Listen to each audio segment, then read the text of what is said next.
is our first one. So this is Season 2 Killing Spree, EU #1. Mao's on the blue side. First ban, first pick, taking Twisted Fate out of there immediately. And Kha'Zix, he is pretty strong right now. First ban coming from Alternate. And I can imagine a lot more bans coming from Mao's placed squarely onto Pharaoh Lord because, well, he's one of the highest elos in the world. It's good reason to try and ban him out. Zed, also a very good ban right now at this point in the game. He also tends to struggle when you take him out of his top couple of champions. He really, Twisted Fate, Orianna is probably his best champion, but then he also played a lot of Ahri. Ahri's still very strong right now. TF and Orianna are still very strong.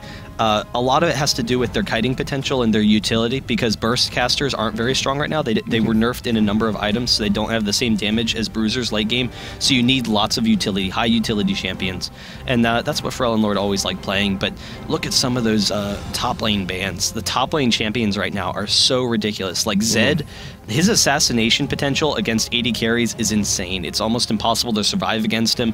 Kha'Zix is just ridiculous. You know, he can snowball team fights and just quadra kill or ace your team. Elise is the strongest laning champion top lane. She's very strong in that lane. And then she also plays that assassin role coming down. And Shen, the last ban coming in. So a from lot Alternate. targeted to the top lane.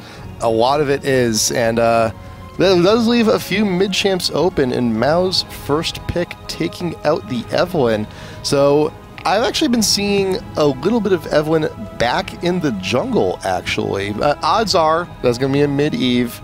Usually when you see it in this level of play, it's more than likely going to be mid, though. I actually haven't seen jungle Evelynn for almost 2 years now, but I've been, I could see it with some of the changes. But what we have seen, I mean, mid Eve has been really popular, but we've also seen top Eve. A couple of teams have been picking that up, which is a little bit more unusual. It is most likely going to be mid, though. But we'll see, kind of what they're doing there. Ezreal, very safe pick right now. As far as AD carries are concerned, there's really, because AD carries are so vulnerable to assassins and Evelynn's really good at getting the backline, there's kind of two mentalities you have to have as an AD carry. One is the hyper safe, hyper late game AD carries, which is like Caitlyn, Kog'Maw. Ezreal kind of works in that category because he's safe with his Arcane Shift. So that, you just farm until you have your full item build. 6 items, you're really strong. And then there's also the burst AD carries, which is really Misfortune and maybe Graves a little bit, where you just know you're going to die in team fights, but you're just going to get off a lot of damage before you do. And that's what Misfortune's role is right now. So it'll be interesting to see, how that develops as they, change around the items some. But it really came from the growth, the buffs to all those assassins, and the nerf to a lot of AD items. Xin Zhao being grabbed up by Mao, so that seems to be the jungler secured. Actually rather popular in the jungle over in the EU. But there is the Zyra being considered, considering Eve more than likely going mid. There you go, that makes a little bit more sense, Janna. Zyra support we've been seeing a lot less of since the recent missile speed nerfs and things like that. So it's a little bit easier to get out of the way of all of those routes. But I think was it missile speed or that they made it narrower? Because I know they made it narrower. It's half of the AoE. I think so. It's harder to hit. I think the speed is just a little bit slower. So they did the speed too. So they nerfed it twice. I didn't know that. So, but Janna though coming back a little bit. I remember M5 were the first ones to kind of bring her back. Actually, and Janna's still good. Janna's still fantastic. The shield is great. The CC is fantastic, and not to mention the ult just in case you need a get away from me button. Well, she's a high utility support champion. Supports are really strong right now. They can take over the game. Lulu, in my opinion, is the strongest support. So, Alternate has her, and that Ezreal-Lulu combo is very strong. But what Janna provides is a little bit more protection for your backline, and very few supports have enough break-off potential. They don't have enough potential to pull from their AD carry. Janna has that. So it's that high utility. It makes her a late-game support. That's what Janna's role is. And we'll kind of see what they're doing from that. They could go with like an Ashe or something like that. That's what we've always seen Moscow 5 and some other teams running, is that Ashe Janna bot lane, which has a lot of burst damage, is very safe in the bottom lane, but then has a lot of utility later on in team fights to set up those fights. Yeah, if you have an Ashe on your team, that ultimate, you dictate the rest of the game. You say when team fights start as soon as that arrow comes on in. But we will see if Mouse decides to go with the Ashe. They still have their 2 picks. Need to pick him here. That is Jace being considered, more than likely going in top lane. We do see, on rare occasion, Jace go down bot. Not the most ideal pickup, but there it is. There is the Ashe Jace to round out the rest of Mouse. Yeah, both of those are, make sense, really. Jace is the strongest pick after all of those top lane champions have been gone. They could also go with like a Nidalee or some split push champion, but that's not Young Bucks style. So the Jace is very strong. It gives them kiting potential with that acceleration gate, gives them a little bit of poke, and it's really a pick-off team is what they're looking for. Garen's interesting though. I haven't seen a lot of Garen. I've seen some. But, he had a little bit of a damage boost with, like Black Cleaver and how Armor Pen works now. And then he's also, with some of the tanky items, he can get really tanky and then just dive in that backline. But that's interesting because he's going to kind of struggle getting through the CC that Mouse has and getting past Janna and Ashe and Jace in order to do damage in fights. But it could be that he's just a tanky enough body that it doesn't matter. And he's just, right in the middle of the team spinning away. If you need to pick one great champ to just be out in front of the fight, soaking up all the CCs, soaking up all the damage, Garen fits the bill. He absolutely does. Remember that he does reduce some of the CC with his kit. I believe it's been transferred over from the Q over to the spin now, but still it's still a reduction.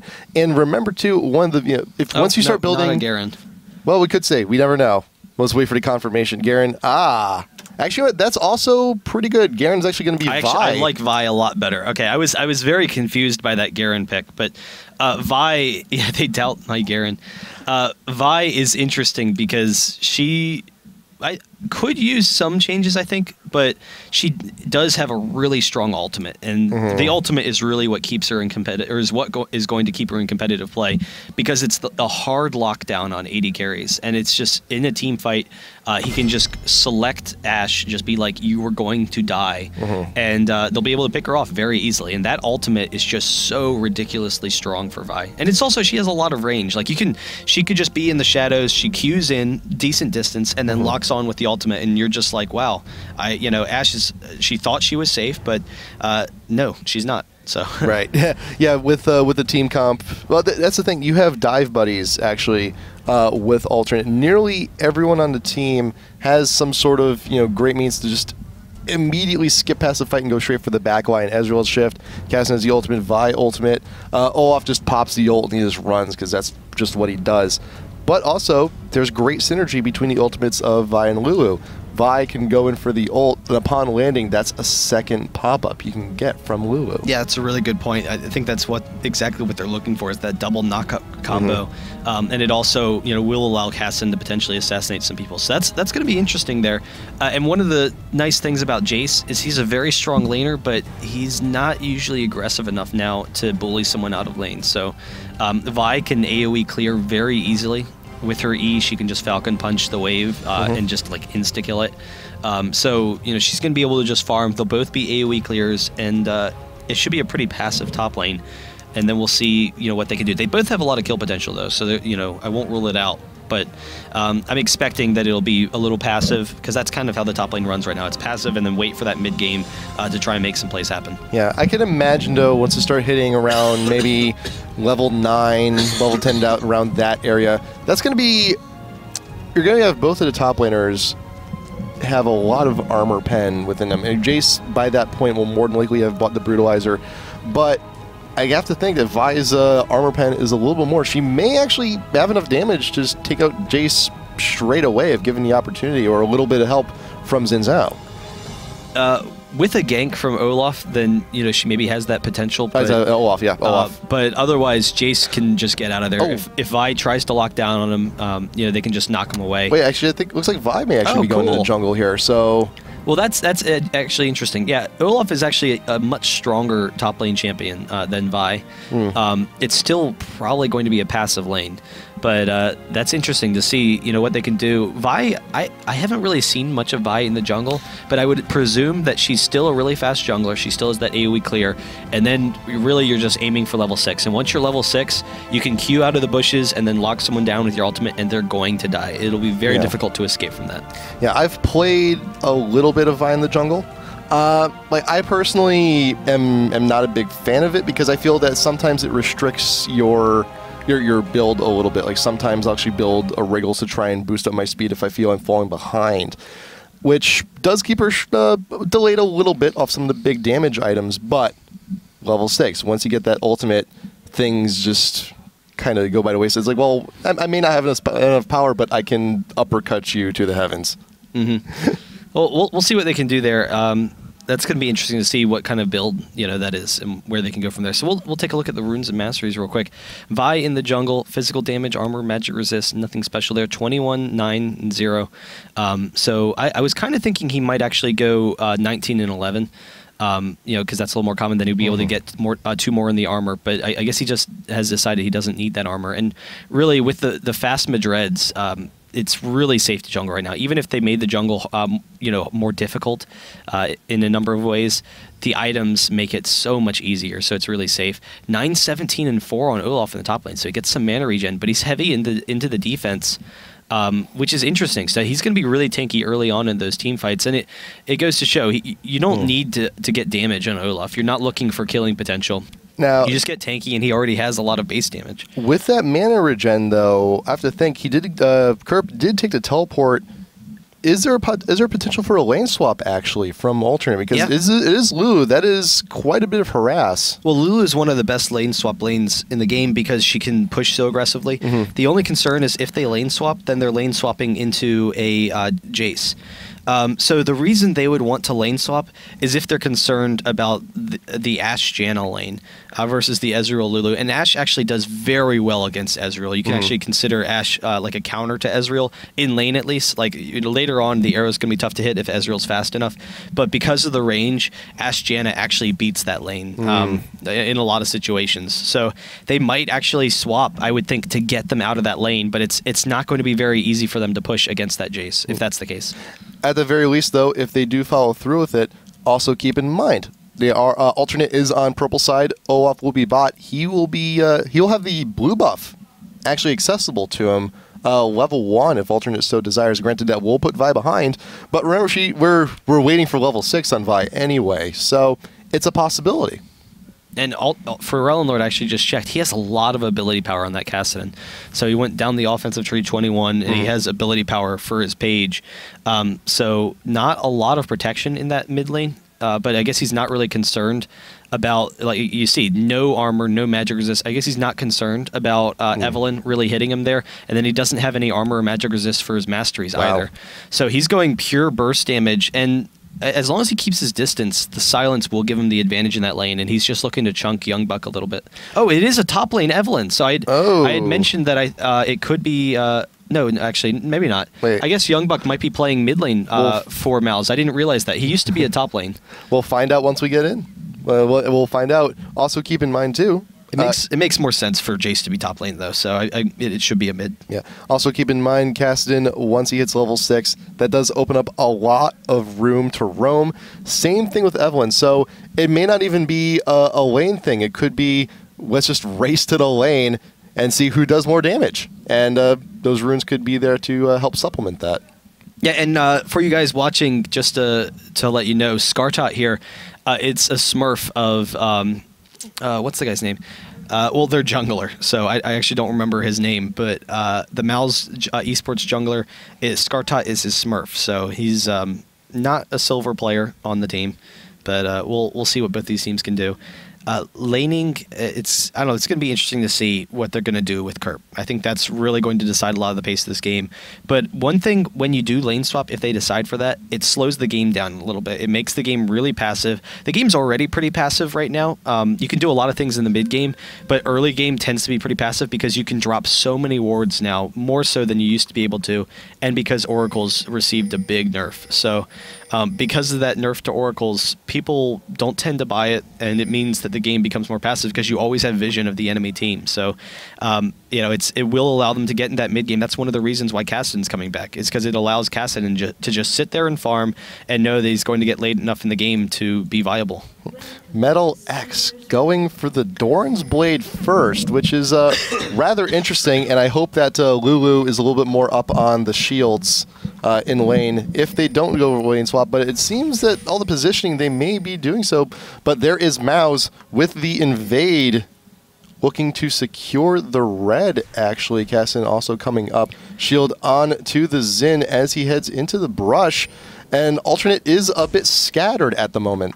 Well, and you see right now, we're not exactly sure what lanes Alternate's going to go in. Mouse looks for the invade, but they see Ezreal's in that top lane, and it seems that they are doing that lane swap, and it looks like Kerp is actually going to get that level 1 blue. And when you get that blue on Olaf, there's nothing that you can do against that. Like, it's just such an easy lane. As we wait here for the minions to spawn, well, it seems that Mouse is happy with the position they got for themselves. Nice ward over by the red buff also. That takes a lot of effort to go in for that invade and actually grab that ward in the enemy jungle. So they have a very good inkling on what's going to be happening. But as Alternate has also placed a ward for themselves down into South River, so they know that Mouse is going now for an invade on the blue. This is the correct response. If we're losing our blue, might as well take theirs. But Mouse is also one step ahead of them and have warded it their own, so they do know to keep themselves safe. Yeah, it is going to put Olaf behind, though, and you see Mouse has actually done a lane swap as well. So Olaf's going to be okay because he is in a 1v1. It's not going to be that lane. But look, it is Youngbuck in the side, so they're running Jace mid, which I was wondering about in the champ slot because Youngbuck has always been a top laner, and you know, we'll kind of see what's going to be happening there. But that's really interesting to see what they're doing with these lanes. Warhunter going to be going Jace mid. Interesting. So yeah, Youngbuck will be on his own. And Kerp did go bot and was past the blue buff level 1, so there's a few more axes to be destroying. This is the mini really wave. Dangerous for Ellen Lord here because he thought he was playing against Evelynn, and he's in a tough spot. And more axes coming in from Kerp, shredding the health away of Eve. So both of the APs are actually not in the best position, and that's an Eve kill. Down bot lane. He just walked right back into it, so that's a little bit surprising when he was that low that he didn't sit out a little bit. Evelynn tends to be pretty safe, like she's weak early on, but then you just sit back and queue into the lane. But both of them, like you said, in a tough spot. Olaf is a very aggressive lane. Jace, ADs versus Bruisers versus Kassadin always have the advantage. Yep. And not only that, but Pharrell Lord didn't go with any armor on Runes and Masteries, so he's really in a just terrible situation right now. Oh, almost getting the steal. Arena gets it, but actually if he goes down, this would be brutal. There's the Ignite as well. One more attack. He picks up the kill. Warhunter has the red buff. His team is coming up to help him. If he can get out of there, then that is just going to be brutal for Pharrell Lord in the mid lane. RNA, can you do it? Jayri out in front with the Glitter Lance and the exhaust down into Warhunter. Metal X regretting the decision. No, can he take out the Jace? No. One shot from a distance picks up the kill on Ez. Lulu stays behind, also double kill for the Jace before he dies. Pharrell Lord, can he get away from the spears? The pop-up from Xin secures the kill, and the red slow helps out as well. I don't know anything worse than knowing that you were about to lane against a red buff Jace as Kassadin, than knowing that you just gave up 3 kills to that same Jace. So he doesn't have the red buff right now, but he is way ahead of Kassadin. So when they get back into lane, you see he has a full level advantage over Kassadin. The minions are going to be pushing into him as well. They're piling up at this turret here, and that means that Jace is just going to be able to abuse him in that mid lane. So it's going to be really interesting to see what Alternate's going to do to respond to this. As far as I'm concerned, Alternate, all their hope right now is resting on Kerp, because at the very least, he's doing okay in his lane. He's keeping Youngbuck down. The axes are helping him farm immensely. The blue buff is now gone, but he's already earned the position he needs in the lane with it. And look at Youngbuck, cannot even hit the minion wave. Yeah, so he's in a tough spot. Look at all the damage. He's going in for the kill. He's going to get it. Pharrell Lord drops. He does trade it there, actually. But so that's a little bit of a disappointment. That actually works out okay for Pharrell Lord, but he doesn't get that experience, and so he's still really far behind. But you just see how much damage Warhunter has on that Jace right now.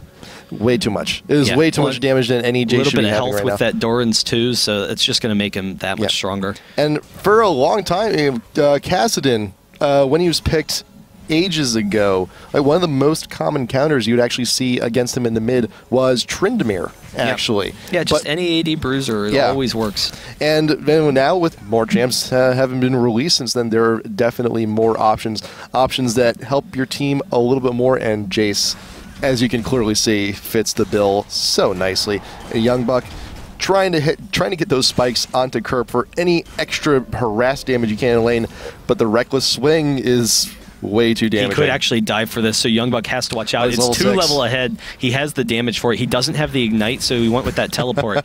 And not having that ignite, you know, is actually what's staying his hand, because otherwise he would definitely dive for that Young Buck kill. But one of the interesting things with this mid lane is Kassadin went for the tier, so he already has very little armor, 24 armor. That's going to be shred by that Brutalizer once Warhunter picks that up.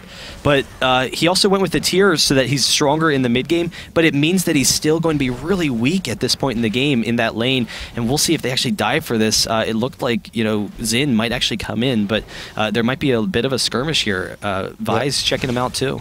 Yep, Vi is there just for the safety. RNA charging up the punch, and that is Xin's cue to go in. Realm Lord will melt to the pressure. The ignite is more than enough to take out all the health plus the health potion. Realm Lord cannot get out of that fight. Yeah, I'm kind of surprised he didn't actually go with a Catalyst build, because you get a little bit more health, a little bit more survivability, or just buy Cloth Armor, because he's taking a lot of physical damage right now, and he's just in a terrible spot. Warhunter just forcing him off the turret there. Yeah. They're going to get some nice damage here, and because of all of the pressure that's going on in this mid lane, it's allowing the other lanes of Mouse to be very safe, very defensive. Young Buck, he was at a disadvantage against Kerp. He's coming back, because all he has to do is sit back, play defensive, and AoE farm. Top lane, Ashe and Janna, they're in a great position here. They can just farm Ashe up. Yeah. Ashe really needs items in order to be effective in the game, and they can go a little bit later, you know, for that late game Ashe. Now both APs may actually be in a bad spot, but the difference between Realm Lord and Young Buck is that Young Buck's only died once as opposed to 3 times, and is actually still managing to get decent amount of farm. Realm Lord is at 12 creeps. 12! At 7 minutes, 8 minutes. Yeah, that's terrible. That's really rough, and that's why, again, I'm surprised he didn't go with the Cloth Armor, but maybe he thought that the Cloth Armor wouldn't really help him that much, and that his only hope is if he skips right into his mid-game items and just plays defensively in this lane. I think that's what he's going for. He wants to just be like, all right, I'm already going to lose to Jace. I know I'm not going to farm much. If I buy Cloth Armor, I'm not going to get into the mana that I need to be effective in the mid-game. So let me just see what I can farm and just play a little bit more passively. But it's rough right now for them in that mid lane, and it'll be interesting to see. Right now, it's still a very even gold game, but Mouse is in a great situation to, you know, once they get a couple more levels on Ashe and decide to start pushing, to start forcing objectives against Alternate a little bit later in the game. Working on the 9th minute. And granted, so much action has happened in the mid lane, a lot of denial of farm and many kills onto Jace. It's not even a complete 1k lead, though, onto the side of Mouse. So at the very least, Alternate has that going for them. Granted, they're falling behind immensely in the mid lane. It does not reflect so in the gold. Well, and a lot of it is the farm advantage that Olaf has in the bottom lane. So yes. Kerp doing a really nice job in that lane, but you know, it's going to be interesting to see how much that can help them out. Olaf is an incredibly strong champion, particularly with, you know, how strong like Warmogs is right now. He can get that really tanky build early on and just use his burst damage to win. He has actually a lot of physical damage right now. So he went with the Brutalizer's double Dorans, which is like a snowball build. That's when you're looking not for team fights. You're expecting a long laning phase, and you want to just be able to insta kill you know, whoever you're dealing with. Yeah, and right now all of the hope for Alternate is resting on Kerp's shoulders. So if he's going to carry, if he wants to snowball, he needs to try and guarantee it as much as he can. And the tier is starting to make sense a little bit on Realm Lord, because he's spamming out those abilities because that's all he can do in order to get farm here in the mid. And that's what you expect from Kassadin, so it is very strong. But you can still do the same spam with Catalyst, you know, and if you go with the mana and Ruby Crystal early on. But we'll see. You know, he is slowly getting back in that lane. A lot of it's now that he's level 6, and he can be very defensive in that lane. Lots of damage going on to Realm Lord near the mid. It is still a struggle to farm, though. He's not by any means out of the woods, and will not be out of the woods until laning phase is even over. Aranea Can he get the ultimate popping up underneath tower? But the Xin is not too far away. Evelynn ult keeping the shield up, and now Kerp and Arne are in a full retreat. Xin going straight to the back of Vi. Kerp grabs a kill on Eve. Can Arne get away? No, and that is a healthy Xin versus a weak Olaf. Kerp, can you get away from the spear? No, the dash followed after the flash, grabs the double. Yeah, now they're going to be able to go after this dragon as well. So really nice play from MOUZ there in that bottom lane.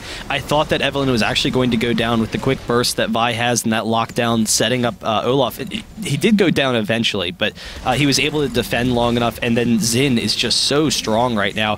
3-0-3, and he's going for that really fast Warmog. So that Giant's Belt, he's going to be incredibly tanky. And honestly, I don't think Alternate is going to have enough damage on their team to take him down. Right. Because, you know, Ezreal, AD carries in particular really struggle at taking down Warmog's champions right now with all of the nerfs to all of the AD items. And Ezreal already had he struggled. That was like his biggest weakness, was taking down those tanky champions early on in the game. Kassadin as well. Kassadin has quick burst, but with having to go into the chain vest there, definitely not going to put a dent into that Xin. And so that early game, those early game bruisers with the strong utility on this team is going to be very difficult for MOUZ to deal with. So MOUZ doing a great job putting themselves in position to take over this mid game. That chain vest is way too late. That chain vest is a few minutes too late at this point.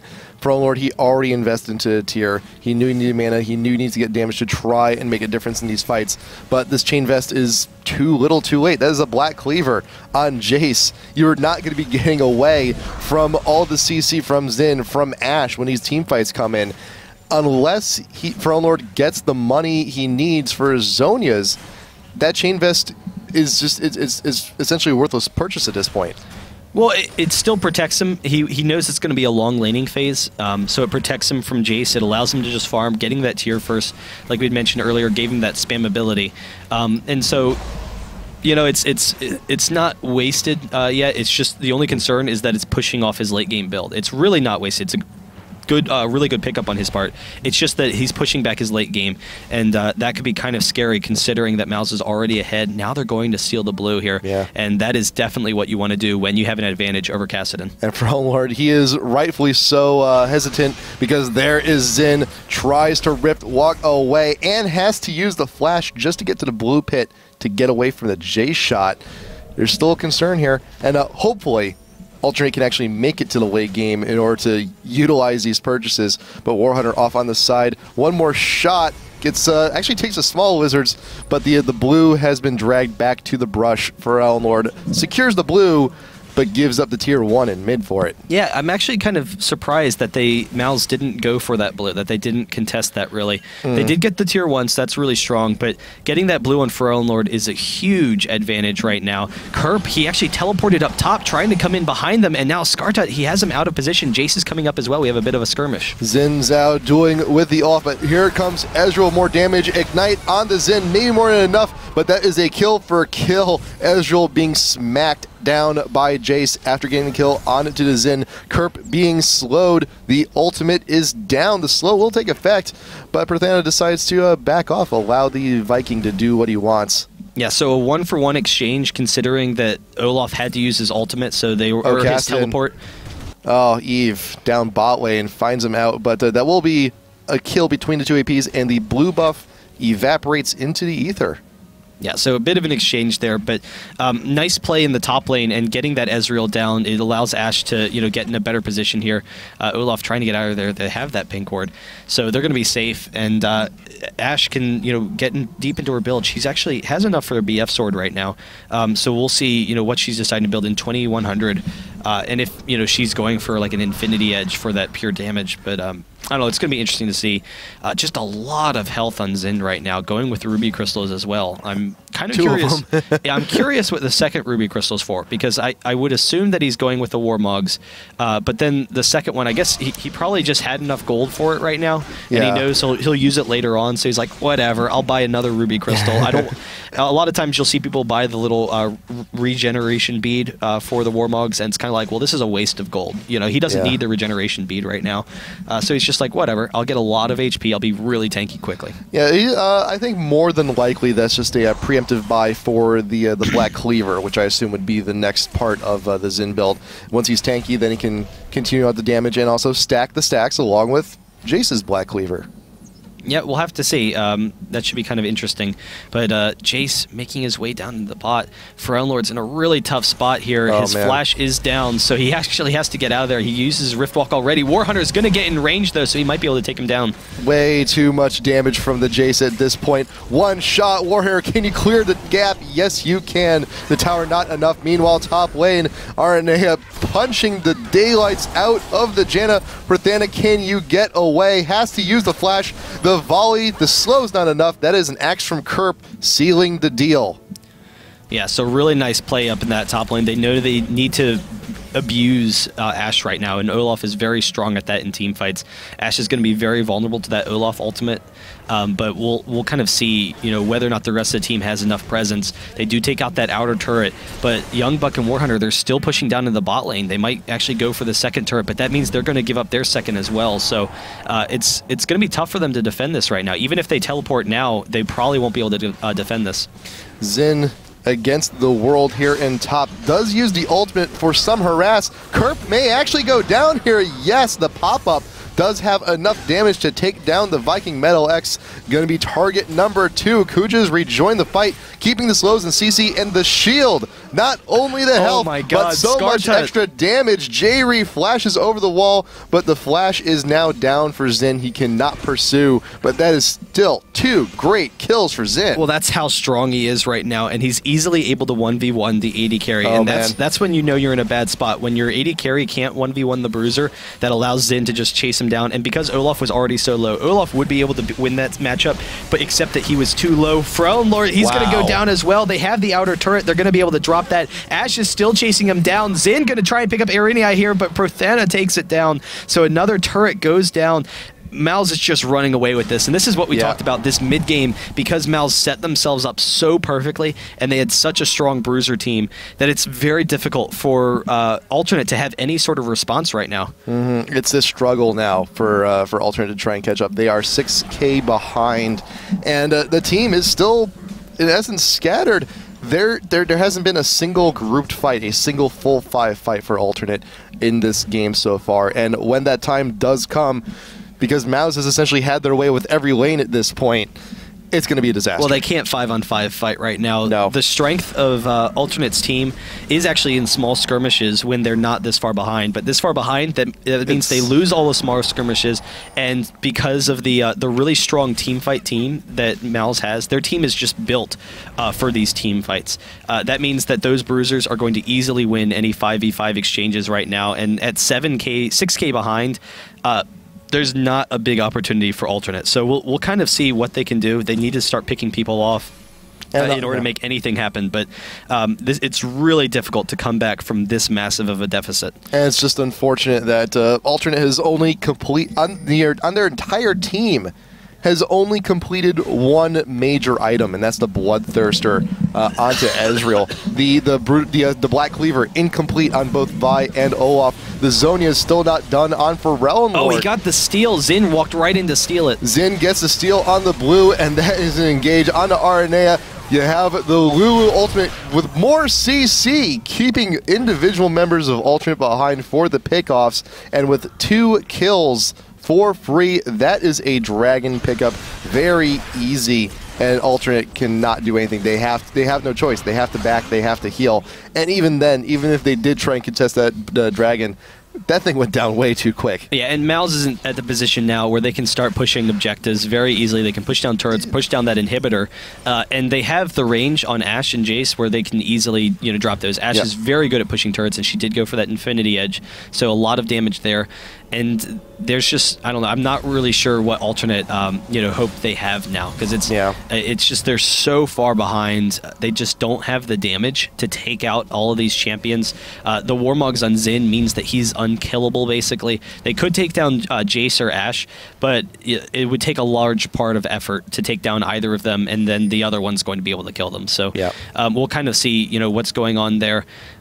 They do have the Oracles on Kuja, so he's going to check out, see if that Baron's clear. They can maybe force the Baron, or maybe just push up this mid and just end the game.